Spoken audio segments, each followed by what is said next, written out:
আজকে আগস্ট মাসের 13 তারিখ 2026 সাল রোজ বৃহস্পতিবার। বর্তমানে বাংলাদেশের টাকার মান বেড়ে যাওয়াতে বৈদেশিক মুদ্রার রেটটা অনেকটাই কমে যাচ্ছে বন্ধুরা।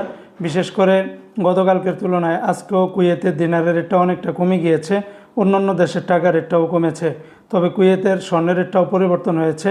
তো আজকে যারা কুয়েত থেকে 24 ক্যারেটের প্রতি 1 গ্রাম স্বর্ণ ক্রয় করবেন 43 দিনার 770 পয়সা, 22 ক্যারেটের প্রতি গ্রাম 40 দিনার 150 পয়সা।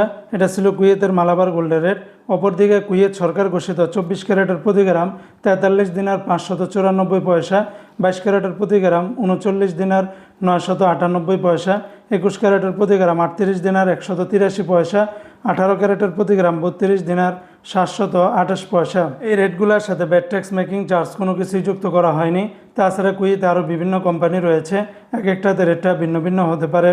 আজকে যারা কুয়েত থেকে 1 দিনার বাংলাদেশে পাঠালে 401 টাকা 25 পয়সার ভিতরে পাবেন। তবে সকল এক্সচেঞ্জগুলোতে একরকম রেট পাবেন না। যেমন কুয়েতের লুলু মানি ট্রান্সফার এক্সচেঞ্জে 401 টাকা 23 পয়সা, ARY এক্সচেঞ্জে 401 টাকা 25 পয়সা, আলমোল্লা এক্সচেঞ্জে 401 টাকা 23 পয়সা, আল মুজাইনি এক্সচেঞ্জে 401 টাকা 25 পয়সা, জয়লুকাস এক্সচেঞ্জে 401 টাকা 23 পয়সা, আলনাদা এক্সচেঞ্জে 400 টাকা 90 পয়সা, কুয়েত ইন্ডিয়া ইন্টারন্যাশনাল QK এক্সচেঞ্জে 401 টাকা 25 পয়সা, UAE এক্সচেঞ্জে 397 টাকা 14 পয়সা, কুয়েত বাহরাইন এক্সচেঞ্জে 401 টাকা 23 পয়সা, BEC বাহরাইন এক্সচেঞ্জ কোম্পানি থেকে 401 টাকা 22 পয়সা, ওয়েস্টার্ন ইউনিয়ন এক্সচেঞ্জে 399 টাকা 60 পয়সা, আল আনসারি এক্সচেঞ্জে 400 টাকা, আমান এক্সচেঞ্জে 401 টাকার ভিতরে পাবেন।